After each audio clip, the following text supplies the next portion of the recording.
Well, joining me now is Reform UK Councillor for Westminster City Council, Laila Cunningham, and founder of the Sanctuary Foundation, Chris Candia. Now, Laila, I'm going to start with you. OK. Another big day for Nigel Farage, but you yourself were not particularly sure who Mr Lord Offord was before he started speaking. Are these defections beginning to look a little bit as though Reform is just clutching at straws, trying to find any old Tory who will sign up to their ranks? So I don't think most people know any Labour peers' names, apart from a few. So the fact that no one knows who Mr Offord is neither here nor there. I think there's quite a few Conservative MPs, and I'm sure the public couldn't name them. And the fact that we're searching for them is the false premise. They're searching to us. They're coming to us. We don't need any of them. Our unique selling point is that we are not the Tories and we are not the Conservatives and we are not Labour, because the difference is that the Tories talk and we act. But isn't the danger that the more Conservatives you do take on, whether or not you're searching for them, and I do see exactly what you mean, that you know, in many cases they're coming to you, but you start to swell the ranks of Reform with Conservatives, and at some point voters will look at you and think, hang on, this is basically the old Tory party that we voted out at the last election. So we've had one MP who defected, and that's Danny Kruger, and he was never in a Conservative. He wasn't in the previous Conservative. But Jake Berry are not in the ranks. You say they'll be in the ranks. You know, they're welcome to defect as much as they want, but there's no guarantee that they'll have any kind of leadership role within the government. They don't right now.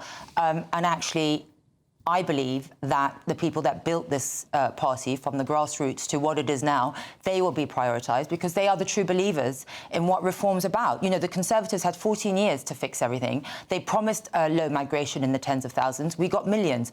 They promised tax cuts. We got the highest tax burden since World War II and the lowest performing public sector. So you're like, what are you paying for? They promised law and order. They shut down most of the magistrates' courts. The criminal justice system has a 70,000 backlog. Companies were leaving. And then, just to tip on the iceberg, they removed the non-dom status just to beat Labour, when they knew very well that it would be a detriment to the economy. The difference is, and I'll say this to everyone who's watching, we are not here to serve a party, and we never will. We are here to serve the country, and that is the difference. And anyone who wants to come and serve the country and do what's best for it, they're welcome. Chris, I want to bring you in here. What do you make of that idea that Reform taking on all sorts of defections from the Conservative Party? I mean, Laila makes an impassioned and very good argument there that these ex-Conservatives are coming to Reform. They're not necessarily getting into the senior ranks of Reform, but they still are Conservatives moving over to Reform. Is it beginning to look as though Reform is just the party of the washed-up Conservatives? And if you didn't trust the Conservatives last time round, why would you trust Reform this time round? As someone looking in from the outside, it does look that way, that Reform is incredibly attractive to the Conservatives. And you mentioned Robert Jenrick. Many people think that he is a cosplay Nigel Farage. He'll do his little vigilante videos, confronting people on the street. So there does seem to be very little policy difference between Reform and the new-look Conservatives under Kemi Badenoch. Can I tell you the main difference? Sorry, so they might talk a good game now, but talk is easy. They look the public in the eye, go on TV shows and say, oops, we got it wrong. Right? I don't want to hear sorries. Because I agree, talk is easy. I mean, they have had 14 years of power, you're right, and they weren't able to change anything. There's no policy similarity, in fact. But the other thing that makes talk easy is that Reform's never led anything. Like, they've never been in government. Exactly, that's why it's time to give us a chance. Talk. You've got no track record. Well, that's why it's time to give us a chance. The public has been giving the Conservatives and Labour a chance for over 100 years. It's time to give a new party a chance that prioritises the country and not prioritises any kind of allegiance to a party. And that's when you talk about the difference between Conservatives and Reform, and that is the difference. We are here for what's best for the party, not what's best for the country, not what's best for the party. I agree with that sentiment, and if it's true, then fantastic. And I heard Lord Alford say that there were two things that really attracted him to Reform. One was taking responsibility, and I think that's a huge challenge in our nation at the moment. People are often unwilling to take responsibility for what's going on in their local community, and so that is a real passionate plea, and I think that's fantastic. But at the beginning of the press conference that we saw a clip of earlier, Nigel Farage was asked consistently to take responsibility for what he said as a teenager, and he hasn't. He's obfuscated. That's because he didn't say it. He's obfuscated. When he was asked if Richard Tice had lied, if Richard Tice was right, that the journalist had lied, that those people that had complained at Dulwich College about him had lied, while Nigel has said, no, I might have said some things that were taken out of context, or I didn't mean them, or you know what, it's no worse than what was going on BBC TV or ITV, Bernard Manning. That doesn't sound like taking responsibility. You know that sounds like whataboutery. You know what? That's a credit to Nigel. He cannot remember what was said. And hang on, you accused him of something quite bad, so let me answer that. I didn't accuse him of anything. OK, no, you said things he said. It's his classmates that have accused him of things. But you've said he should apologise. 20 of them. There is absolutely no proof that he said that. He denies he said anything with malice or anything to hurt someone. The reason why... Why the with malice? The reason... Like, why not just say I didn't say them, but he said with malice? Because that's a credit to Nigel. No, it's not. It's 45 years ago, and he cannot remember his exact words. That's a credit to him. Nigel, he could have having no memory is not a credit to anyone. I'm sorry. Do you remember 45 years ago? Of course I do. Well, I remember my school days very well, and I was on the receiving end of some of that racist abuse that had been accused of. I was called a sand N-word all the time. Great, and how did it make you feel? I just told them to go away. What would you say to the people today? It didn't make me feel anything. Laila, do you think that this is an issue which is just going to go away for Nigel Farage over the next week or so? If he continues to claim, whether or not it's true, that he doesn't remember what was said, and I accept your argument that it might be difficult to remember exactly what was said 45 years ago, do you think this is something that is going to go away? Because I've been speaking to people in Westminster, people who like Nigel Farage, people who are sympathetic to Nigel Farage, who worry that this is a really serious problem for his future as the Prime Minister. You look sceptical. Tell me what. Come on, a serious problem for something he said 45 years ago? Is that a joke? Just say sorry. Just say sorry. He didn't say it. He's being accused of saying... Keeps adding things like, if I said anything, it wasn't with malice. Yes, because he's trying to remember what he said. So when his classmates tell him, you know, why doesn't he just say sorry? It's fascinating. Hang on. It's fascinating that the opposition cannot find anything to attack us on policy. So they're trying to find something from 45 years ago and milking it. Laila, we're going to have to pause it there. I'm sure we will get back to this issue. It feels very... Now, Sir Tony Blair's think tank is putting together a policy plan for how to renew Britain and save the Labour Party. That was a sentence I never thought I'd read, amid speculation that Sir Keir Starmer will face a leadership contest next year. Friends of the former Prime Minister reportedly say he's frustrated about the trajectory of Starmer's government. Well, joining me now is Reform UK Councillor for Westminster City Council, Laila Cunningham, and founder of the Sanctuary Foundation, Dr Krish Kandir. I mean, I would have thought, Krish, that Tony Blair's endorsement would be the kiss of death for a Labour politician. He's not particularly popular in the country. But is this bad news for Starmer, that he's lost the endorsement of Tony Blair?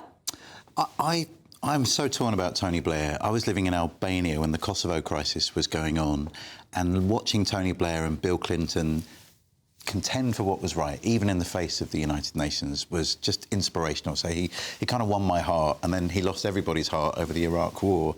So I think that kiss of death is definitely possible. I mean, Tony Blair was a genius at communication, and that's something that this current government really struggles with. And when you've got great communicators like Nigel Farage and Zach Polanski around, maybe they need all the communication coaching they can get. And Laila, I suppose it is fair to say that Tony Blair did manage to win 3 elections. He was the most successful Labour Prime Minister. If he were to go into coalition with someone like Shabana Mahmood or Wes Streeting, someone on the right of the Labour Party, would you be a bit worried, as a Reform spokesperson, really, that Labour could be a bit of a threat to Reform? I find it laughable that Shabana Mahmood and Wes Streeting are on the right of anything. I mean, Shabana Mahmood was welcoming refugees on the shores of Greece. You know, she was standing in front of Sainsbury's to stop people from shopping there. She's created new routes for migration. The rhetoric might be hard, but the policies are not. And listen, let's not forget what Tony Blair did. It's because of Tony Blair that so many people turned from the Labour Party. You know, it was mass migration on a scale that nobody voted for. He created the Human Rights Act to embed the ECHR in all our legislation, and that was purely to get closer to the EU, and that still ties the hands of courts, police, and stops us deporting illegal migrants today. It was under him that we had the expansion of NGOs, Quangos, and I think it's that think tank that's pushing through a digital ID, because what the Labour Party and Labour, they don't trust the public. They want to control the public.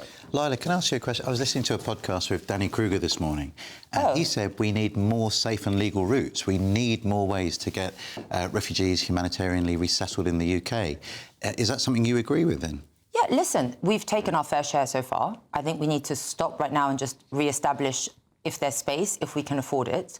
But Britain has always been there for those in need. That's what makes us Great Britain, you know, and those that genuinely have a reason for asylum, we should be open to taking them. But isn't that what Shabana Mahmood's offering? Community sponsorship, safe and legal routes, exactly the same?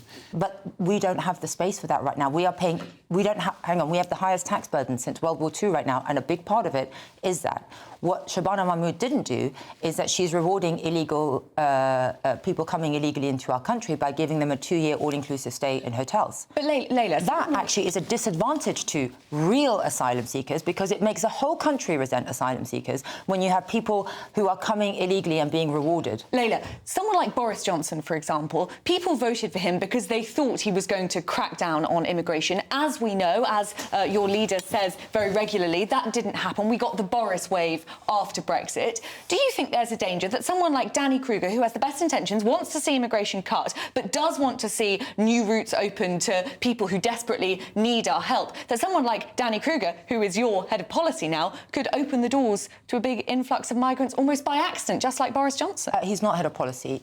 He's head of getting us ready for government. Zia it's a very senior job in the reform government. I don't think he said he wants to see new routes opened. I can send you the clip. Okay, fine. But the point of the matter is that we have an influx of legal and illegal migration right now. We have to take stock of where we're at and stop it until we know what we're doing. We are spending an enormous amount. There is an enormous amount on the British taxpayer, huge burden for them to pay for all these arrivals. It is just not fair.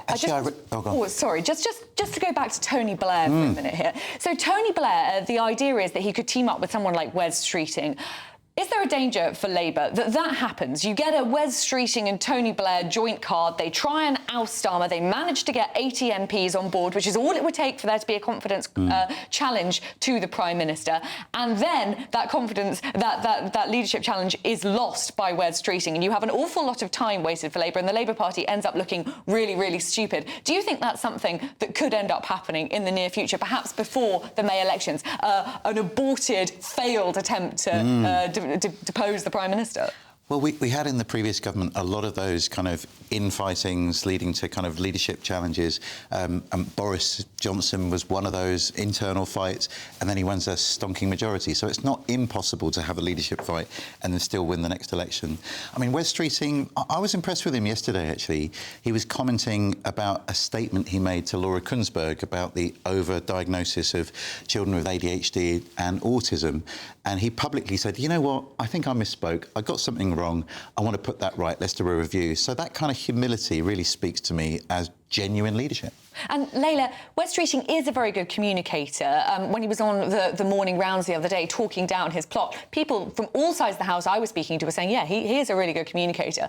Obviously, one of Nigel Farage's biggest selling points is that he is a fantastic communicator. People like him down the pub. Do you think that Wes Streeting would be a more formidable challenger to Nigel Farage at the next election than Keir Starmer? I'm not saying that Nigel Farage would be running scared, but would Wes Streeting be a bit scarier for him than the current Prime Minister? No, because running the government is not a debate contest.